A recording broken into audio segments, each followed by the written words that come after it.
ഹരിശ്രീ ഗണപതയേ നമ. അവിഘ്നമസ്തു. ഓം നമോ ഭഗവതേ വാസുദേവായ. ശ്രീകൃഷ്ണ പരമാത്മനേ നമ. എല്ലാ ഭക്തമക്കൾക്കും എൻ്റെ വിനീതമായ പ്രണാമം. എല്ലാവർക്കും എല്ലാ നന്മകളും ഉണ്ടാകണമേ എന്ന് പ്രാർത്ഥിക്കുന്നു. ഓം ലോക സമസ്ത സുഖിനോ ഭവന്തു. നാരായണീയം ദശകം 37 കൃഷ്ണ അവതാര കാരണമാണ് നമ്മൾ വായിക്കുന്നത്. ഭഗവാൻ അവതരിക്കാനുള്ള കാരണങ്ങൾ അത് നമുക്കിനി 6-ാമത്തെ ശ്ലോകം ചൊല്ലണം. 5 വരെ. കാരണം 5-ാം ശ്ലോകത്തിൽ എന്താ പറയുന്നത്? ഭൂമിദേവിയും ദേവേന്ദ്രനും എല്ലാവരും ഭഗവാൻ ബ്രഹ്മാവിൻ്റെ അടുത്ത് ചെന്ന് അഭയം, കാരണം വേദനിച്ച് പറയുന്നു, ദുഷ്ടനെ കൊണ്ട് സഹിക്കവയ്യ ഭൂമിദേവി അങ്ങനെയെന്ന് ബ്രഹ്മാവിനോട് പറഞ്ഞു. അപ്പോൾ ബ്രഹ്മാവും ദേവന്മാരും കൂടെ കൈലാസത്തിൽ ഭഗവാൻ പരമേശ്വരൻ്റെ ഒക്കെ പറഞ്ഞിട്ട് അവിടെ നിന്ന് എല്ലാവരും ചേർന്ന് പാലാഴിയിൽ ഭഗവാനുടെ ഒക്കെ ചെന്ന് സങ്കടങ്ങൾ ഉണർത്തിച്ചു. അപ്പോൾ എന്താ പറഞ്ഞ ഭഗവാൻ? അവിടെ സന്തോഷകരമായ വാക്കാണ് കൊടുത്തത്. പൂർണ്ണ ഭാവത്തിൽ തന്നെ ഞാൻ അവിടെ അവതരിക്കുന്നുണ്ട്. ഈ ഭീകരരായ രാജാക്കന്മാരുടെയൊക്കെ കാര്യങ്ങളെല്ലാം എനിക്കറിയാം. കഷ്ടപ്പാടുകളെല്ലാം എത്രയെന്ന് എനിക്കറിയാം. അവരെ നശിപ്പിക്കാൻ ഞാൻ യാദവകുലത്തിൽ യഥാർത്ഥ പൂർണ്ണഭാവത്തിൽ തന്നെ അവതരിക്കുന്നുണ്ട്. ഇത് കേട്ടപ്പോൾ എല്ലാവരും വിഷമിച്ച് കരഞ്ഞുകൊണ്ട് പോയവരാണ്. സന്തോഷത്തിൽ ആനന്ദമായിട്ട് തന്നെ അവർ തിരിച്ചവരവരുടെ സ്ഥാനങ്ങളിലേക്ക് പോയി. നമുക്ക് അതിൻ്റെ ബാക്കി വായിക്കാം. ശ്ലോകം 6. ശ്രുത്വാ കർണരസായനം തവ വച സർവേഷു നിർവാപിത സ്വാന്തേശീശ ഗതേഷു താവക കൃപാ പീയൂഷ തൃപ്താത്മസു വിഖ്യാതേ മധുരാപുരേ കില ഭവൽ സാന്നിധ്യ പുണ്യോത്തരേ ധന്യാം ദേവകനന്ദനാം ഉദവഹൽ രാജാസ ശൂരാത്മജ. ശ്രുത്വാ കർണരസായനം തവ വച സർവേഷു നിർവാപിത സ്വാന്തേശീശ ഗതേഷു താവക കൃപാ പീയൂഷ തൃപ്താത്മസു വിഖ്യാതേ മധുരാപുരേ കില ഭവൽ സാന്നിധ്യ പുണ്യോത്തരേ ധന്യാം ദേവകനന്ദനാം ഉദവഹൽ രാജാസ ശൂരാത്മജ. ഒന്നും കൂടി. ശ്രുത്വാ കർണരസായനം തവ വച സർവേഷു നിർവാപിത സ്വാന്തേശീശ ഗതേഷു താവക കൃപാ പീയൂഷ തൃപ്താത്മസു വിഖ്യാതേ മധുരാപുരേ കില ഭവൽ സാന്നിധ്യ പുണ്യോത്തരേ ധന്യാം ദേവകനന്ദനാം ഉദവഹൽ രാജാസ ശൂരാത്മജ. ഇവിടെ ഭഗവാൻ ഗുരുവായൂരപ്പനായ നാരായണൻ്റെ കർണാനന്ദകരമായ അരുളപ്പാട് കേട്ടു. എന്താ?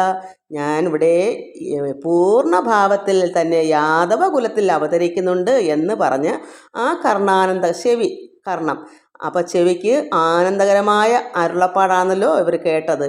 അങ്ങനെ മനം കുളിർന്ന്, എല്ലാവരുടെയും മനം സന്തോഷകരമായി കുളിർന്ന് ശാന്തചിത്തരായി. എല്ലാവർക്കും അങ്ങോട്ട് പോയപ്പോൾ എങ്ങനെയാണ് പോയത്? ഭഗവാന്റെ അടുക്കലേക്ക് അത്രമാത്രം ദുഃഖത്തോടെയാണ് പോയത്. സർവ്വപേർക്കും ഉപദ്രവം ചെയ്യുന്ന അത് നമ്മുടെ ഈ ലോകത്ത് നമുക്ക് തന്നെ ചിന്തിക്കാവുന്നേ ഉള്ളൂ.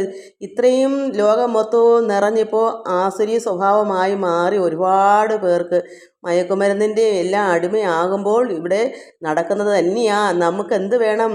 ഭഗവാനോട് അഭയം പറയുമ്പോൾ ഭഗവാൻ ഇങ്ങനെ നമ്മുടെ ഉള്ളിൽ ഭഗവാൻ അവതരിക്കും.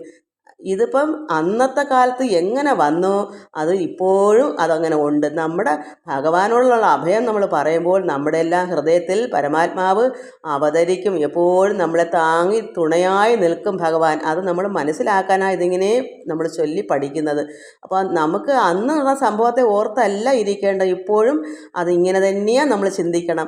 ഇന്ന് ദുഷ്ടന്മാരെ കൊണ്ട് നിറഞ്ഞ ഭഗവാന് കുഞ്ഞുങ്ങളെ സ്കൂളിൽ വിടാൻ നിവർത്തിയില്ല, എങ്ങോട്ടും ഒറ്റയ്ക്ക് വീട്ടിലാക്കിയിട്ട് പോകാൻ നിവർത്തിയില്ല. കഴിയില്ല, എന്ത് ചെയ്യും എന്നിങ്ങനെ നമ്മൾ എപ്പോഴും ഭഗവാനോട് അഭയം പറഞ്ഞാൽ ഭഗവാൻ താങ്ങിക്കൊള്ളും, എല്ലാവരും രക്ഷിക്കും. അതാണ് ഭഗവാൻ. ഇവിടെ നമ്മൾ പല രീതിയിൽ നമ്മൾ വായിക്കുന്നില്ലേ, പ്രഹ്ലാദൻ്റെ തന്നെ നമ്മൾ ചരിതം നമ്മൾ ഭാഗവത്തിൽ വായിക്കുന്നില്ലേ, എന്തെങ്കിലും വിഷമങ്ങൾ, എത്രമാത്രം വിഷമങ്ങളും വേദനകളും ആസുര സ്വഭാവം പിതാവിന് പോലും ഉണ്ടായി. ഇന്ന് ലോകത്തും അങ്ങനെയല്ലേ നടക്കുന്നത്? സ്വന്തം കുഞ്ഞുങ്ങളെയല്ലേ പിതാക്കന്മാർ, അച്ഛന്മാരിങ്ങനെ നശിപ്പിക്കുന്നത് കുഞ്ഞുങ്ങളെ. അപ്പോൾ നമുക്ക് എന്ത് വേണം? എല്ലാത്തിനും ഭഗവാൻ ആശ്രയം തരണമെങ്കിൽ ഭഗവാനെ ഭജിക്കണം. അപ്പോൾ നമ്മുടെ ഹൃദയത്തിൽ വസിക്കും ഈശ്വരൻ.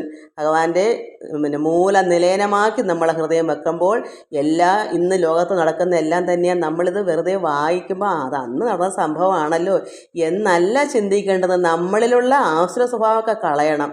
എന്നിട്ട് ഭഗവാനിലേക്ക് തന്നെ അഭയം പറഞ്ഞാലേ നമ്മുടെ ദോഷങ്ങളെല്ലാം മാറ്റും. നമുക്ക് എല്ലാവർക്കും വേണ്ടി പ്രാർത്ഥിക്കണം, നമ്മുടെ കുടുംബത്തിനും ലോകത്തിനും എല്ലാം വേണ്ടി ഇങ്ങനെ പ്രാർത്ഥിക്കുമ്പോൾ ഭഗവാനിങ്ങനെ സന്തോഷമായ അരുളപ്പാട് നമ്മുടെ ഹൃദയത്തിലേക്ക് പതിച്ചു വരും.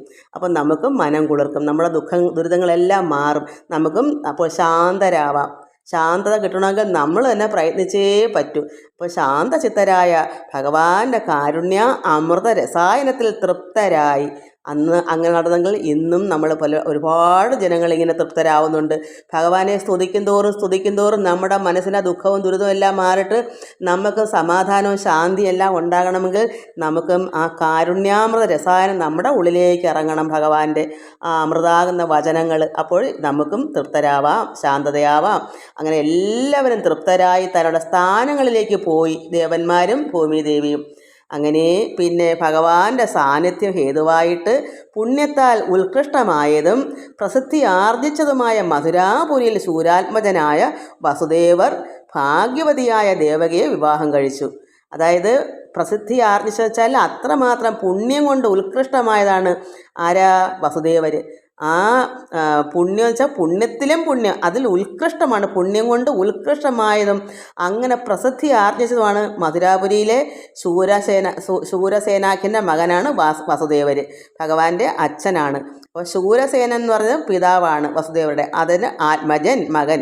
വസുദേവർ ആരാ? ഭാഗ്യവതിയായ ഭഗവാൻ പരമാത്മാവ് ഒറിജിനലായിട്ട് പൂർണ്ണ രൂപനായിട്ട് അവതരിക്കണമെങ്കിൽ അത്രത്തോളം ഭാഗ്യം ആർക്കുണ്ടായി? ദേവകിക്ക്.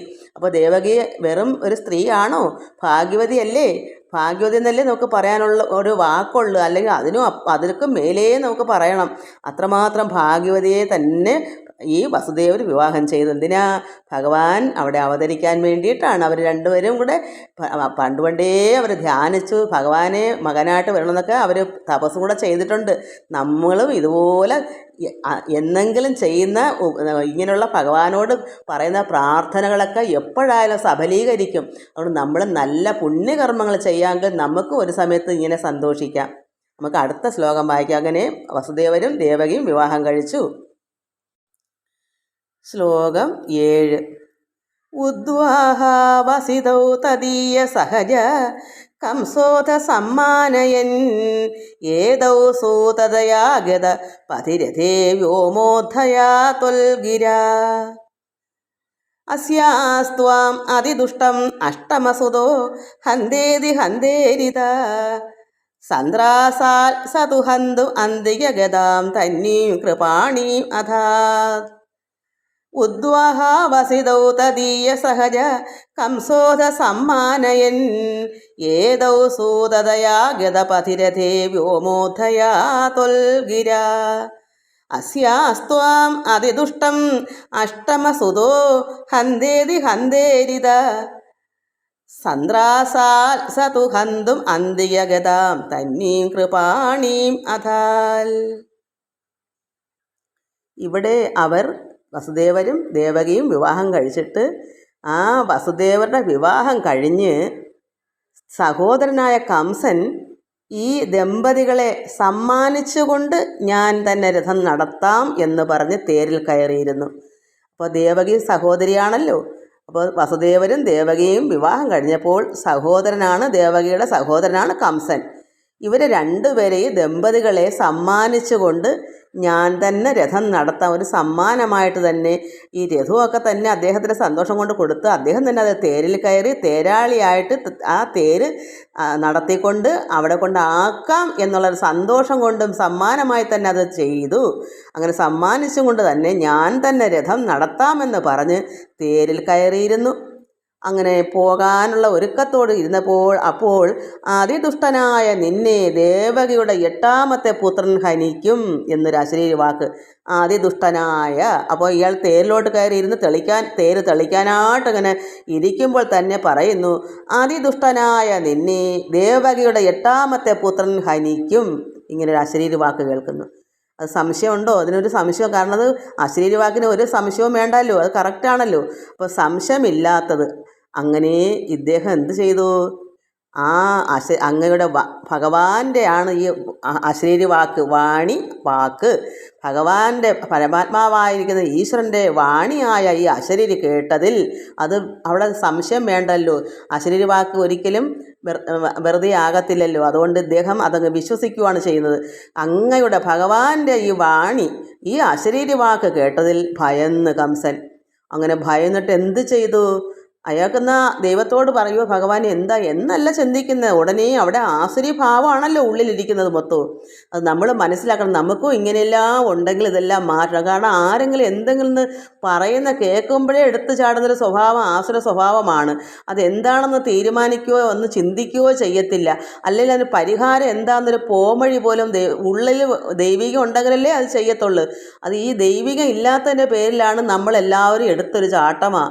കേൾക്കുന്ന ആരെങ്കിലും ഒന്ന് മിണ്ടിക്കഴിഞ്ഞാൽ അതിൻ്റെ ഭവിഷ്യത്ത് എന്താണ് എന്നുള്ള ചിന്തിക്കാതെ നമുക്കെല്ലാവർക്കും ഉണ്ട് ഈ സ്വഭാവം. ഇത് നമ്മൾ എന്തിനാണ് വായിക്കുന്നത്? എപ്പോഴും ഈശ്വരഭക്തി നമ്മുടെ ഉള്ളിലുണ്ടെങ്കിൽ ഈ ഒരു എടുത്തുചാട്ടം വരത്തില്ല. ഇവിടെ ഉടനെ അയാൾ എന്ത് ചെയ്യുന്നു? കംസൻ ഭയന്നിട്ട് അടുത്തിരുന്ന സോദരി ഈ ദേവകിയെ, തരുണിയായിരിക്കുന്ന ആ സുന്ദരിയായിരിക്കുന്ന ആ സഹോദരിയെ കൊല്ലാനായി ഇദ്ദേഹം വാളങ്ങെടുത്തു. അപ്പോൾ എത്രമാത്രം ഉണ്ട് അവിടെ. ഉടനെ അവിടെ ഇത്രയും സമ്മാനമായി കൊടുക്കുന്ന രീതിയിൽ അയാൾ തേരിൽ കയറി അവിടെ കൊണ്ടാക്കാനായിട്ട് സന്തോഷകരമായിരുന്നു. ഒരു അശരീരി വാക്ക് കേട്ടപ്പോൾ പെട്ടെന്ന് തന്നെ തലതിരിഞ്ഞങ്ങാരുടെ. അതാണ് പറയുന്നത്, നമ്മൾ ഈ ലോകത്തിൽ ഇങ്ങനെ സ്വഭാവങ്ങൾ, ഈ സ്വഭാവത്തെ മാറ്റാത്തത്തോളം കാലം നമുക്ക് എങ്ങനെ ഈശ്വരാനുഗ്രഹം ഉണ്ടാകും? നമ്മുടെ ഉള്ളിൽ ചെറുതും വലുതുമായ, ചെറുതായാൽ ഇത് തന്നെ ചെറിയ ചിലപ്പോൾ ഇതൊക്കെ ചെറുതല്ലേ, നമ്മൾ ഒരു മനുഷ്യരെ ദുഃഖിപ്പിക്കുകയോ എടുക്കുകയോ ചെയ്താൽ ചെറുത് മതി. അത് മറ്റുള്ളവർക്ക് വിഷമം ഉണ്ടാക്കാത്ത രീതിയിലാണെങ്കിൽ നമ്മൾ എല്ലാവരെയും, ഒരു ജീവജാലങ്ങളെ, ഒരു എറുമ്പിനെ പോലും വിഷമിക്കാതെയും ദ്രോഹിക്കാതെയൊക്കെ ഇരിക്കുന്ന ഒരു സന്തോഷമായ മനസ്സിന് മാത്രമേ ശാന്തത ഉണ്ടാവത്തുള്ളൂ. അതിങ്ങനെ നമ്മളെല്ലാവരും പ്രാർത്ഥിക്കണം, ഭഗവാനെ എനിക്കും അങ്ങനൊരു മനസ്സാകണേ, ആശ്രയ സ്വഭാവങ്ങളെല്ലാം മാറ്റണമേ. കൂടുതലില്ല, ചിലർക്ക് കുറച്ചേ കാണും, എങ്കിലും അത് ചെറുത് മതിയല്ലോ മറ്റുള്ളവരെ വിഷമിപ്പിക്കാൻ. അതുകൊണ്ട് നമ്മളെല്ലാവരും ഇത് മനസ്സിലാക്കി പ്രാർത്ഥിക്കണം. നല്ലൊരു സ്വഭാവത്തിന് ഉടമയാകണമേ, എപ്പോഴും സത്യസന്ധമായുള്ള രീതി നമുക്കുണ്ടാകണമേ. എന്നിലിരിക്കുന്ന അസുഖം ഈ അതായത് അജ്ഞാനമാണല്ലോ, അറിവില്ലായ്മയാണ്, അതിനെ മാറ്റി ജ്ഞാനം ഉദിപ്പിച്ച് തരണമേ നമ്മളെല്ലാവരും പ്രാർത്ഥിക്കണം. ഓം ലോകാ സമസ്ത സുഖിനോ ഭവന്തു. എല്ലാവർക്കും നമസ്കാരം. സർവത്ര ഗോവിന്ദ നാമ സങ്കീർത്തനം. ഗോവിന്ദ ഗോവിന്ദ.